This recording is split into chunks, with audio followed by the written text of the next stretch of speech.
세계 방산 시장 4위를 눈앞에 둔 한국. 하지만 한국이 유럽 시장을 점령한 것처럼 한국을 따라잡으려는 후발주자의 반격도 거세지고 있습니다. 특히 튀르키예는 한국에게서 기술을 넘겨받은 알타이 전차와 T1호 프르트나에 더해 자체 개발 중인 칸 등으로 한국 방산을 위협하고 있으며 심지어는 자체적으로 경항모까지 건조하는 방산 기술을 선보이고 있는데요. 그래서 준비했습니다. 오늘은 많은 분의 요청대로 한국 방산의 라이벌이 되고 있는 튀르키예에 대한 정보를 하나의 영상에 담았습니다.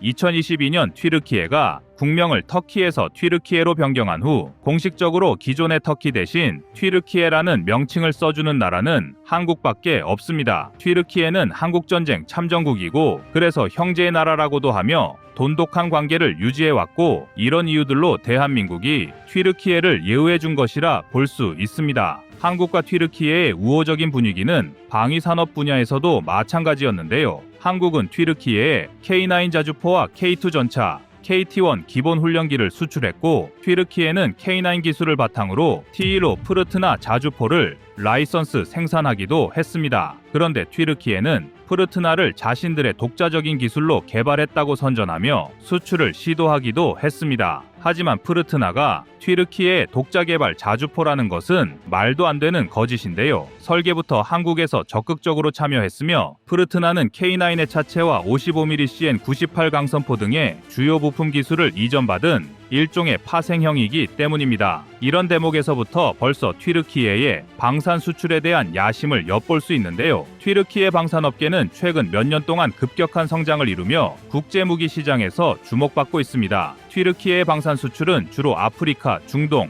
동남아시아, 서남아시아의 무슬림 국가들을 대상으로 이루어지고 있었는데 최근에는 유럽 시장에도 본격적으로 진출하고 있습니다. 특히 바이락타르 TB2 무인기는 우크라이나에서의 활약으로 인해 전 세계적으로 인지도를 높였고 아큰즈와 함께 파키스탄, 리비아, 에디오피아 등 여러 국가에 수출되었습니다. 튀르키예 방산의 성장은 레제프 타이이프 에르도안 대통령의 강력한 지원에 힘입은 바가 큽니다. 튀르키예 정부는 방산 산업을 애국적인 산업으로 치켜 세우며 국영기업과 민영기업들이 동시다발적으로 다양한 무기 개발 프로젝트를 추진할 수 있도록 적극 지원하고 있습니다. 이러한 정부의 강력한 지원과 추진력은 튀르키예 방산의 지속적인 성장에 큰 기여를 하고 있습니다. 튀르키예가 방산업계를 발전시키게 된 배경에는 여러 가지 이유가 있는데요. 그중 가장 중요한 이유는 1974년 키프로스 사태의 충격 때문입니다. 당시 튀르키예는 그리스와의 갈등으로 인해 전면전 직전까지 이르게 되었고 이때 미국으로부터 무기 금수 조치를 받게 되었습니다. 이 사건은 튀르키예에게 커다란 충격을 주었고 자국의 방위력을 자국 스스로 구축해야 한다는 인식을 강화시켰습니다. 이로 인해 튀르키예는 독자적인 방위 산업을 발전시키기 위해 국영 기업들을 중심으로 방산 생태계를 구축하기 시작했습니다. 당시의 경험은 외부 의존적인 군사력의 취약성을 극명하게 보여주었고 튀르키예는 자주 국방의 중요성을 절감하게 되었습니다. 이러한 인식은 이후 방산업계를 국가안보의 핵심 요소로 발전시키는데 큰 동력이 되었습니다. 또한 튀르키예의 지리적 위치와 지정학적 환경도 방산업 발전에 중요한 역할을 했습니다. 튀르키예는 유럽과 아시아, 중동을 잇는 전략적 위치에 있으며 이로 인해 다양한 지역 갈등과 분쟁의 중심에 서게 되는 경우가 많았습니다. 이러한 상황에서 튀르키예는 강력한 군사력이 필수적임을 깨달았고 이를 뒷받침할 수 있는 방산업의 발전이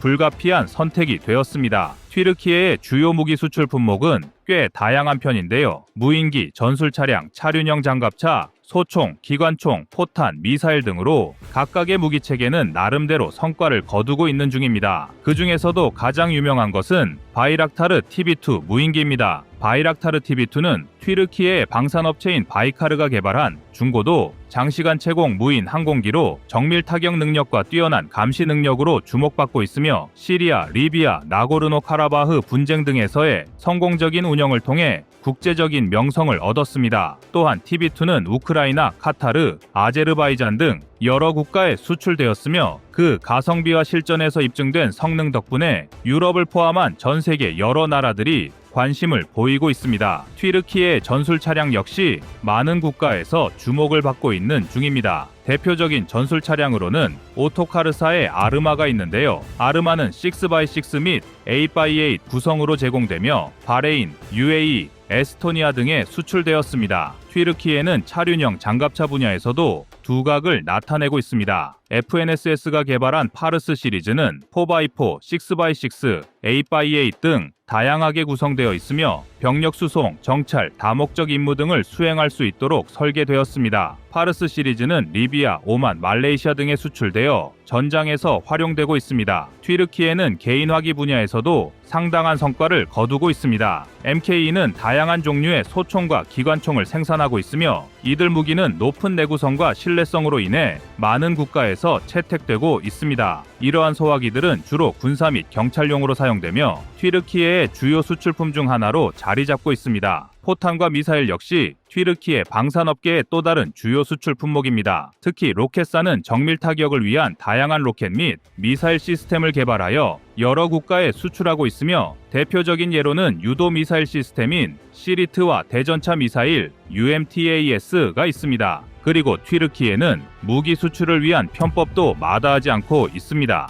2023년 들어 튀르키예가 러시아에 무기 전환이 가능한 민수용품을 대규모로 수출한 사실이 밝혀지면서 나토 동맹국들 사이에서 논란이 일어난 적이 있습니다. 튀르키예는 00년이 러시아와 우크라이나 사이의 중재자 역할을 자처해왔지만 뒤로는 러시아에 민감한 물자를 공급해 온 것입니다. 이러한 물자는 주로 반도체 칩과 통신 장비 등으로 군사용으로 전환이 가능한 품목들입니다. 파이낸셜 타임스에 따르면 튀르키예는 2023년 1월부터 9월까지 민감 민수용품 45종을 러시아와 구소련 5개국인 아제르바이잔, 조지아, 카자흐스탄, 키르기스탄, 우즈베키스탄에 수출했습니다. 이들 국가들은 서방으로부터 경제 제재를 받고 있는 러시아가 필요한 물품을 대신 수입하는 경로로 의심받고 있는데요. 튀르키예의 수출 자료와 이들 국가의 수입 통계 간의 불일치는 이러한 물품들이 실제로는 러시아로 운송되고 있음을 시사합니다. 튀르키예가 수출한 민간 품목의 총규모는 1억 5,800만 달러에 이르며 이는 지난해 러시아의 우크라이나 침공 이후 같은 기간의 수출 규모보다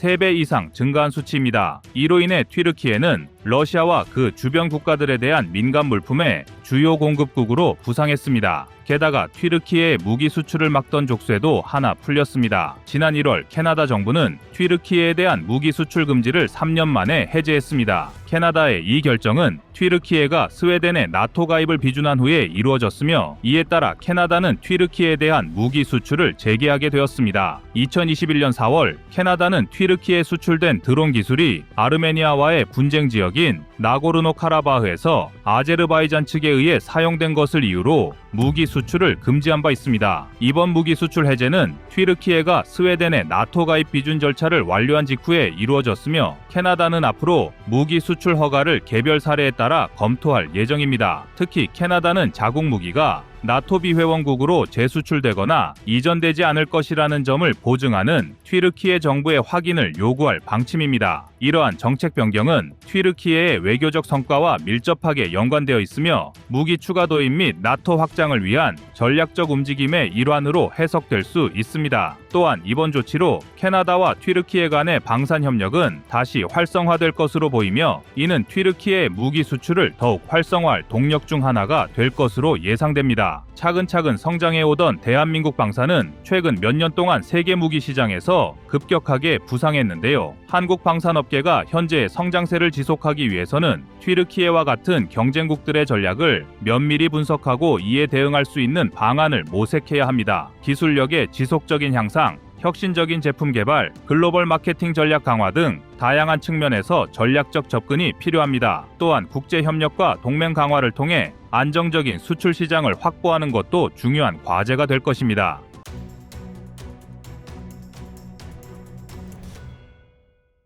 한동안 튀르키예는 한국 방산 기술을 슬며시 흡수해가며 마치 스승의 기술을 제자 마음대로 재단하듯 독자적 무기 체계를 앞세워 한국을 넘어서겠다는 터무니없는 망상을 키워왔습니다. 하지만 결과는 정반대였습니다. 한국 무기 체계의 정수인 K2 전차와 K9 자주포라는 거대한 철옹성 앞에서 튀르키예의 알타이 전차와 푸르트나 자주포는 세계 시장에서 속수무책으로 무너졌습니다. 이 일련의 사태는 우리가 한번 제대로 보여주겠다며 은밀히 준비했던 튀르키예의 야심찬 도박이 한국이 수십 년간 피땀 흘려 쌓아온 기술적 내공 앞에서 얼마나 무력하게 붕괴되는지를 극명히 보여준 사례라고 할 수 있는데요. 전 세계 방산 시장을 호령하고 척박한 전장 환경에서도 믿음직스러운 화력을 내뿜으며 대한민국의 산업 저력을 뿜어내는 K2와 K9의 위력은 단순히 기술만 있다고 따라잡을 수 있는 것이 아니기 때문입니다. 처음에 튀르키예는 한국이 세계적으로 명성을 떨치는 K9 자주포 기술을 바탕으로 자국산 푸르트나를 내놓고 K2 전차 기술을 활용해 알타이라는 걸출한 전차를 만들어내면서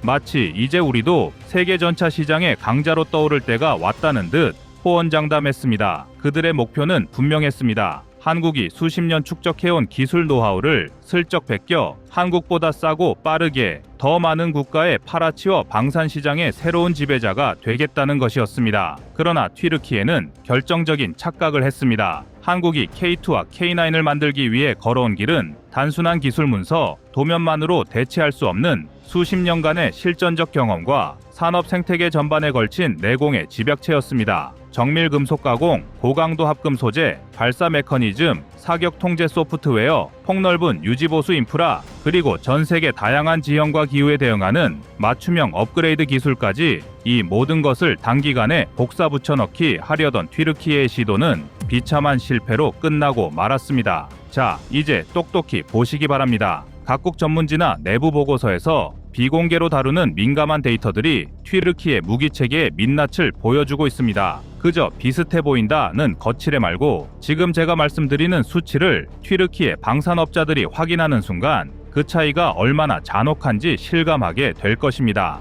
K9 자주포는 최대 60km에 육박하는 사거리, 분당 6에서 8발 지속 사격, 발사 후 순식간에 진지 이동 가능, 디지털 사격 통제 장치의 정교한 표적 추적 능력 등에서 이미 세계 여러 국가에서 수십 번 검증 완료된 상태입니다. 반면 튀르키예의 푸르트나는 K9의 기술을 이전받았지만 연속 사격 시 포열 마모, 냉각 문제, 사격 통제 장치 신뢰성 저하로 실전 환경에서 성능이 급락한다는 치명적인 단점이 있습니다. 이런 사실을 튀르키예가 부정하며 애써 포장하고 있지만 실전에서 튀르키예산 자주포는 지속적이고 안정적인 화력을 발휘하지 못하는 한낱 미완성품에 가까운 수준입니다. 이 같은 결과는 튀르키예의 정밀 공정 기술과 고품질 소재 역량 부족, 사격 통제 장치의 디지털 시스템 통합 문제 같은 여러 문제가 혼재해 있는 상태에서 충분한 실전 검증 없이 서둘러 무기를 시장에 내놓은 점에서 비롯되었습니다. 문제는 이뿐만이 아닙니다. K9 자주포는 세계 곳곳의 혹독한 지형과 기후에서 이미 검증된 파워팩과 서스펜션, 그리고 궤도 시스템으로 매섭게 달릴 수 있습니다. 수많은 해외 도입국에서 이 정도로 믿음직스러운 자주포를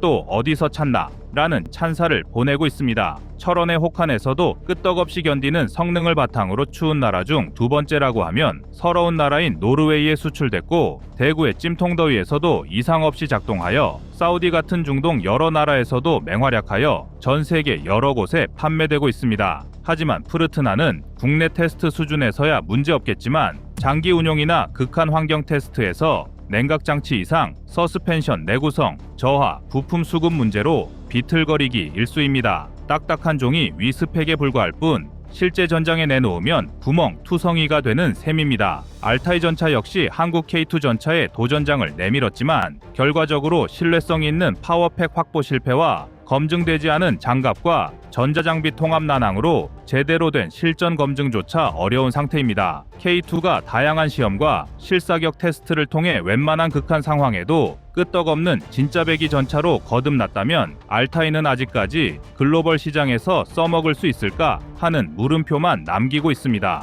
그런데 사실 튀르키예의 이런 실패는 예견되었습니다. 단지 그들만 몰랐을 뿐인데요. 먼저 튀르키예의 가장 큰 오판은 한국 기술을 손쉽게 흡수하고 자국 산업 기반만으로도 충분히 대등하거나 우월한 무기 체계를 만들어낼 수 있다는 어처구니 없는 착각이었습니다. 현재 한국은 포스코, 현대제철 등 세계적인 철강 기업과 정밀 공정 노하우를 보유한 방산업체, 그리고 반도체 전자 통신 분야에 글로벌 강자들과의 탄탄한 산업 생태계 협력을 통해 수십 년간 내공을 쌓아왔습니다. 이 뿌리 깊은 기술의 축적은 라이선스 계약서 몇 장이나 공장 설립으로 대체할 수 없는 영역입니다. 특히 전자 소프트웨어 분야에서 한국은 이미 민간 산업에서 세계 최정상급 역량을 확보해 왔습니다. 이를 군용 장비에 스며들게 하는 일은 한국에게 있어서는 당연한 수순이었지만 튀르키예에는 크나큰 장애물이었습니다. 소프트웨어 최적화를 여러 무기체계의 전자파 간섭 제어, 실시간 데이터 처리 등 말로는 쉽지만 실제 구현하기 어려운 기술들이 한국 무기의 압도적 완성도를 가능케 하고 있습니다.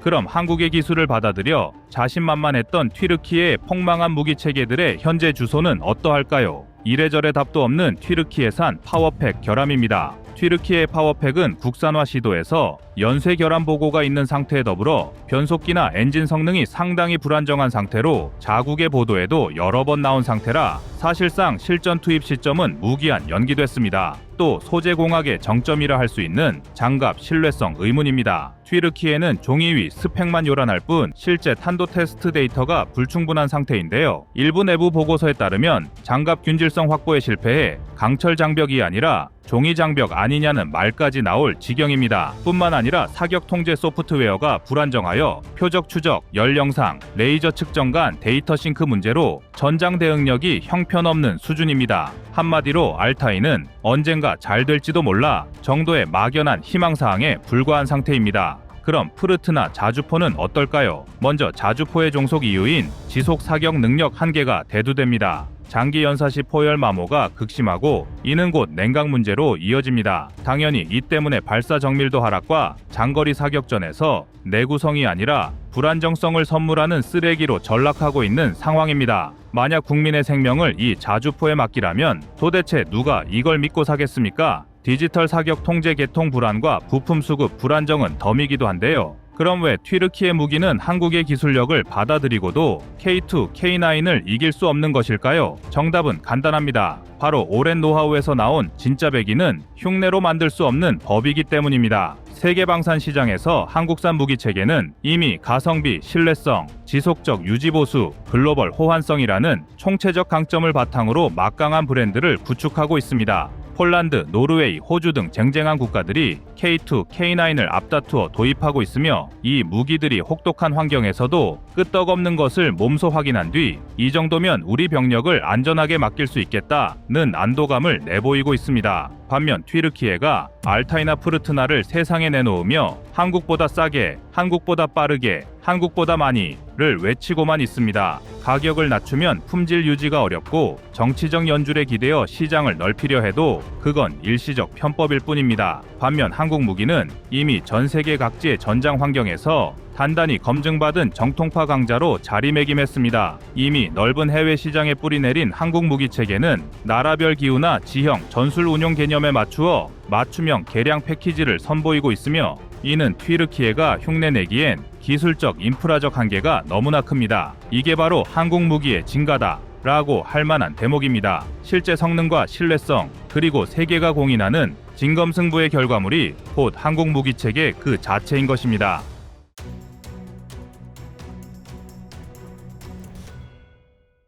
고세대 스텔스 전투기 분야에서 F-22 랩터와 F-35 라이트닝이 가진 위상은 그야말로 엄청납니다. F-22 랩터는 현존하는 전투기 중 가장 강력한 성능을 보유한 전투기이며 미국은 F-22에 사용된 첨단 기술을 군사 기밀로 보호하고 있습니다. 오죽하면 미국은 주요 동맹국에도 F-22의 수출을 불허하며 오로지 미국만 사용하고 있는데요. 이러한 F-22 랩터의 아성은 5세대 전투기를 개발하는 모든 나라들이 자국의 전투기에 F-22를 뛰어넘었다는 선전 문구를 넣게 만들 정도입니다. 게다가 F-35는 유일하게 수출되는 5세대 전투기이기 때문에 향후 5세대 전투기를 개발하는 후발주자의 입장에서는 시장 경쟁에서 반드시 뛰어넘어야 할 존재입니다. 우리 대한민국의 KF-21도 5세대 전투기 개량이 완료되면 F-35의 대체제가 될 것이란 평가를 받는 것도 이러한 이유 때문인데요. 그런데 갑자기 튀르키예 칸이 F-35보다 더 뛰어난 스텔스기가 될 것이라는 충격적인 전망이 등장했습니다. 불과 얼마 전까지만 해도 제대로 된 시제기 제작조차 어렵다는 소식이 해외에서 전해졌던 걸 고려하면 매우 이례적인 예측이 나온 것입니다. 특히 해외 군사 매체는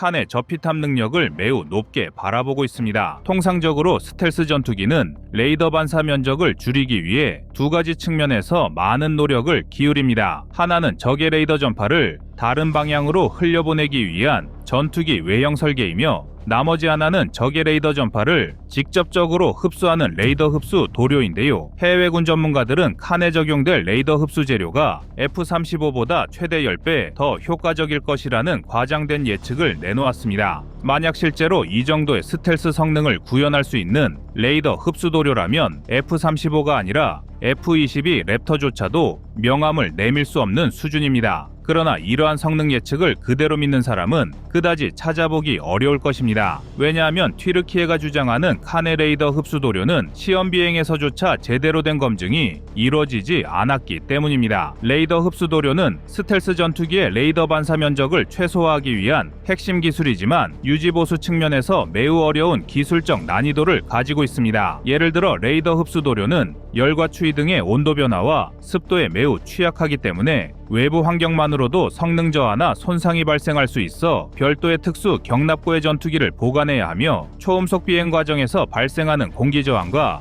마찰은 전투기 표면에 코팅된 레이더 흡수 도료를 벗겨지게 만듭니다. 이 때문에 레이더 흡수 도료는 뛰어난 전파 흡수 능력과 함께 반드시 우수한 내구성을 가져야만 합니다. 5세대 전투기의 시간당 유지 비용이 4세대 전투기보다 몇 배나 더 비싼 이유도 매 비행 과정을 거친 이후 레이더 흡수 도료를 다시 코팅해야 하기 때문이며, F-35B는 마하 1.2 이상의 속도로만 비행해도 스텔스 코팅에 기포가 생겨 성능 저하가 발생한다는 연구 보고서가 존재할 정도인데요. 그런데 이제 겨우 1호 시제기의 초도 비행 수준에 불과한 테스트 과정을 거치고 있는 칸이 이러한 극한의 전투기 조종 환경 속에서 레이더 흡수 도료의 성능을 검증했다는 것은 아무런 근거가 없는 이야기입니다. 설령지상에서 테스트한 레이더 피탐 도료의 성능이 우수했다고 하더라도 칸이 실전에서 공중전 임무를 수행하면서 우수한 저피탐 능력을 보여주는 것은 완전히 별개의 문제이며, 군사무기에 있어 성능 검증이 얼마나 중요한지 알고 있다면 이렇게 섣부른 고평가는 매우 위험합니다. 반면 미국과 한국은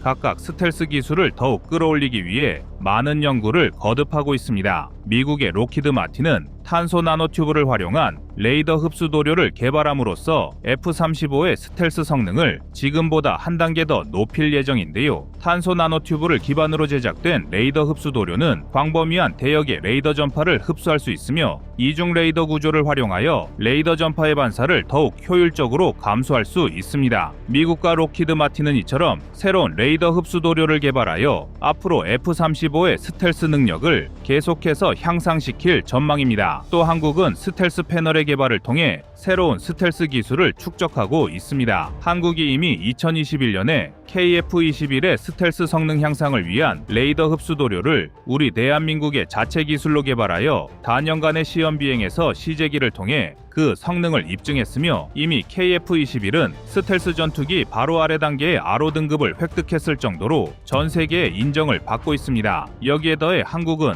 광대역에 걸친 레이더 탐지 신호를 90%까지 흡수할 수 있는 스텔스 패널을 개발하여 성능 테스트에 착수한 상태입니다. 스텔스 패널은 매 임무마다 새로 기체를 코팅해줘야 하는 레이더 흡수 도료와 달리 한번 외부에 부착하면 장기간 운용할 수 있다는 엄청난 장점을 가지고 있습니다. 5세대 전투기의 막대한 운용 유지비 중 대다수가 스텔스 코팅이라는 점을 고려할 때 스텔스 패널은 향후 우리 대한민국 무기체계의 스텔스 성능과 작전 역량 유지에 매우 큰 도움이 될 것으로 전망되는데요. 한국은 스텔스 패널을 우선적으로 군함에 부착하여 성능 테스트를 진행하고 있으며, 향후 무인기와 전투기로 범위를 확장할 예정입니다. 이러한 사례에서 알 수 있는 것처럼 한국은 이미 단연간 자체 기술로 개발한 레이더 흡수 도료의 성능 검증도 완료되었으며, 도료의 단점을 보완하기 위한 스텔스 패널까지 개발하여 튀르키예와는 비교가 안 되는 스텔스 능력을 보유하고 있습니다. 따라서 F-35의 아성을 뒤흔들 전투기는 칸이 아니라 KF-21이 될 것이며, 이 밖에도 해외군 전문가들은 칸이 최첨단 AI와 자율성을 갖추고 있어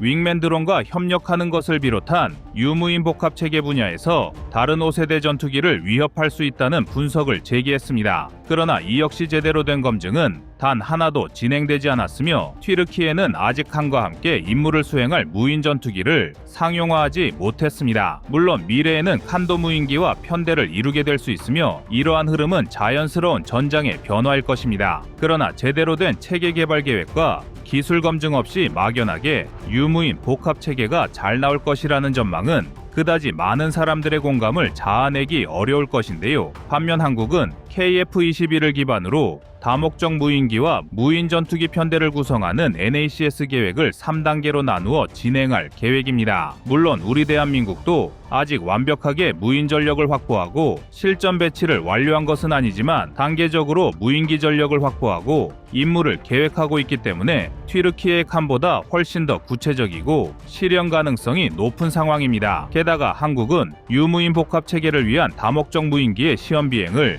내년부터 진행할 예정이기 때문에 튀르키예보다 한 발 더 앞서 나가 있는데요. 이처럼 칸은 일부 해외군 전문가들이 이론상의 스펙만을 가지고 F-35를 뛰어넘을 것이라 주장하고 있지만 정작 현재까지 검증된 성능 지표와 개량 계획 등을 살펴보면 F-35와 5세대 전투기 분야에서 경쟁할 기체는 칸이 아니라 KF-21이라는 점을 알 수 있습니다. 우리 대한민국의 KF-21은 매 시험 비행마다 전 세계를 놀라게 하며 지금에 이르렀습니다. 그러나 아직 KF-21은 내부 무장창 등 다양한 성능 개량을 더 준비하고 있으며 향후 5세대 이상의 기체로 개량할 수 있는 무궁무진한 잠재력을 갖춘 전투기입니다. 하지만 일부에선 이제 겨우 2에서 6호 시제기 제작 계획이 발표된 칸을 계속해서 KF-21의 라이벌로 거론하며 칸을 지나치게 고평가하고 있는데요. 이럴 때일수록 한국의 KF-21이 성능 개량을 거듭하여 전 세계 전투기 시장 판도를 뒤흔들기를 기대하겠습니다.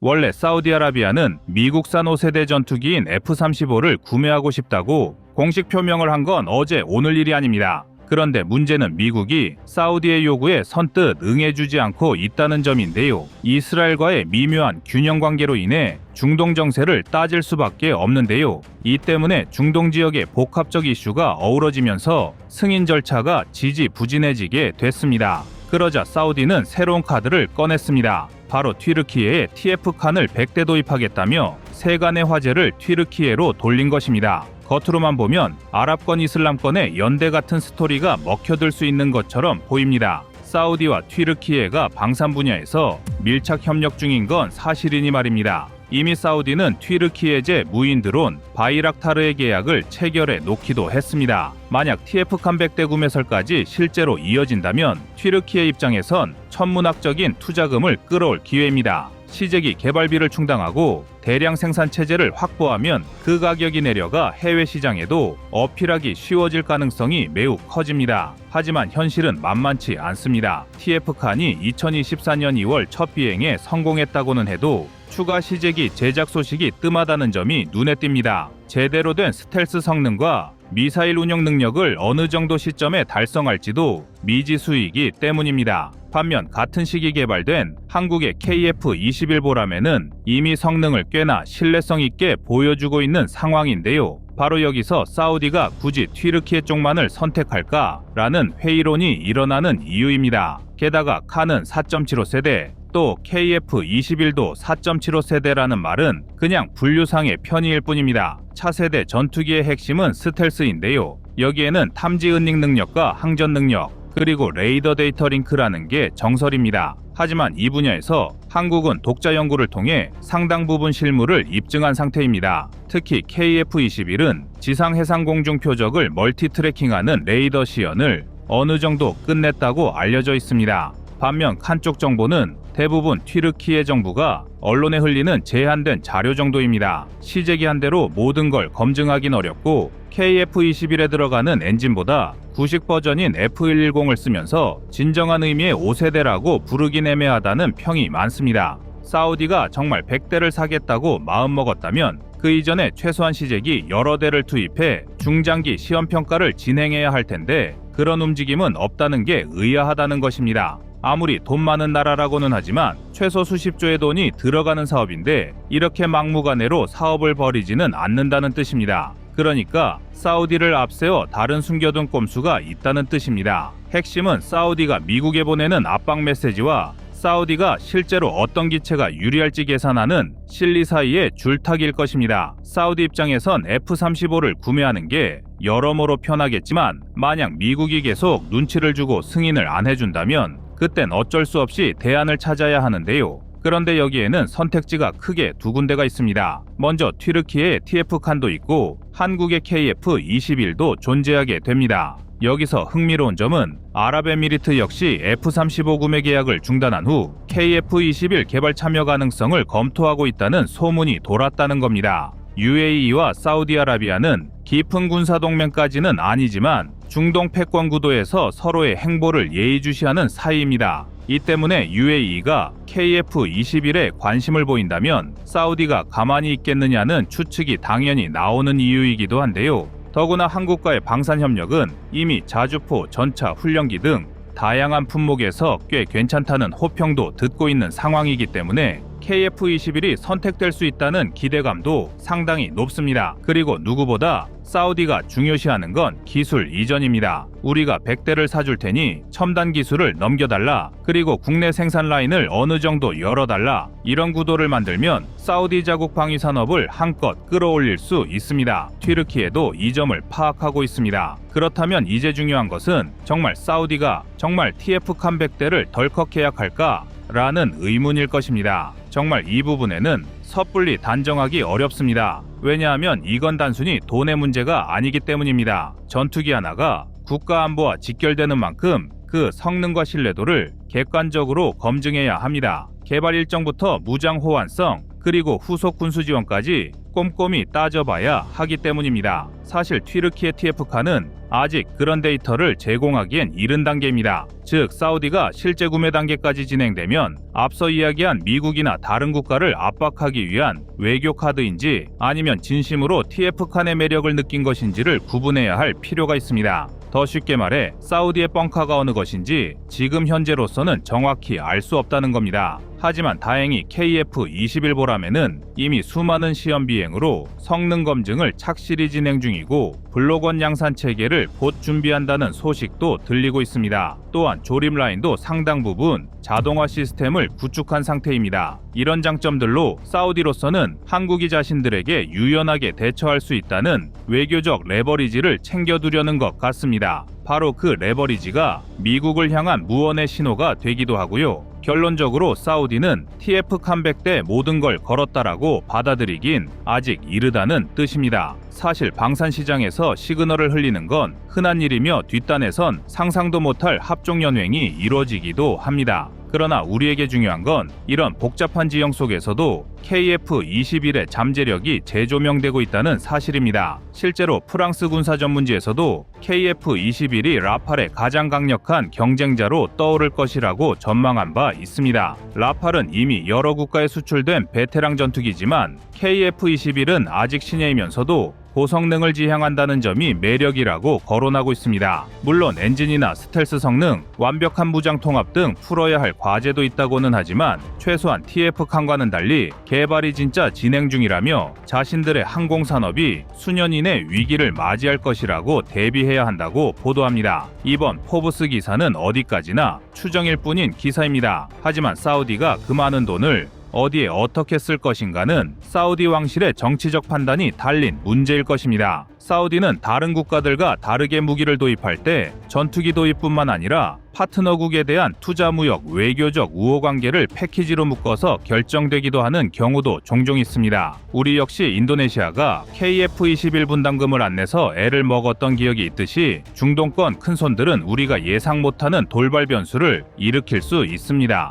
그럼에도 하나 확실한 건 있습니다. 사우디가 지금 뿌린 TF-칸 100대 이야기는 분명 세계 전투기 시장의 주변 판도를 흔드는 카드라는 것입니다. F-35 카드를 쥐고 있는 미국을 흔들고 나아가 유럽 혹은 한국까지 동시에 염두에 두는 중동식 실리 추구가 돋보이는 흔들기일 수 있습니다. 하지만 분명한 건 세계 방산 분야에서는 종종 헛소문 같은 얘기가 알고 보니 몇 달 뒤 현실이 된 이야기도 일어나는 일이 자주 있습니다. 그래서 이번 포브스의 기사는 우리 대한민국에게는 도전만으로도 큰 성과로 자리 잡을 수 있습니다. 또 KF-21 보람의 입장에선 다시 없을 기회입니다. 사우디가 튀르키예나 미국으로만 가면 어떡하냐고 할 수도 있지만 반대로 우리 쪽으로 오면 막대한 물량 확보와 함께 기술 협력까지 탄력을 받을 수 있다라는 기대감도 상당하기 때문입니다. 과거 대한민국은 주변국 갑질에 시달렸지만 이제 우리는 국산 무기 체계로 세계 시장의 경쟁력을 갖추면서 협상 테이블에서 유리한 고지를 점할 수 있게 됐습니다. 이미 K9 자주포나 K2 전차 등이 세계 시장에서 통할 정도로 대한민국 무기의 브랜드 파워가 높아진 상황이기 때문입니다. 그래서 일부 전문가들은 사우디가 만약 진짜로 4.75세대 전투기가 필요하고 향후 6세대로 갈 때까지 임시 전력으로 사용하겠다는 입장이라면 TF-칸보다는 KF-21 쪽이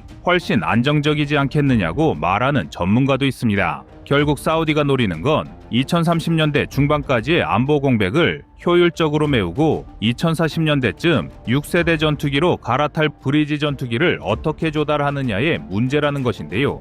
그래서 지금은 튀르키예의 TF-칸이 될지 대한민국의 KF-21 보라매가 될지 혹은 미국산 F-35를 끝내 얻어낼지 아무도 단언할 수 없습니다. 다만 단순 뻔한 협박용 카드로만 치부하기에는 주변 국가들이 워낙 만만치가 않습니다. 상황에 따라 진짜 계약서가 오갈 수도 있다는 이야기입니다. 때문에 우리 스스로 준비해야 할 일은 명확해졌습니다. 어떤 국가가 되든 KF-21을 달라 할 때 바로 대응할 수 있도록 양산 일정을 재정비하고 블록 업그레이드 로드맵도 구체화하는 것입니다. 그리고 지금처럼 미국이나 주변 강대국이 우리를 교란하려 해도 흔들리지 않을 국산 기술 역량을 확고히 다져놓는다면 KF-21 보라매는 세계에서 절대 가성비로 취급받지 않는 첨단 전투기로 자리매김할 것입니다. 이상 꺼리튜브였습니다.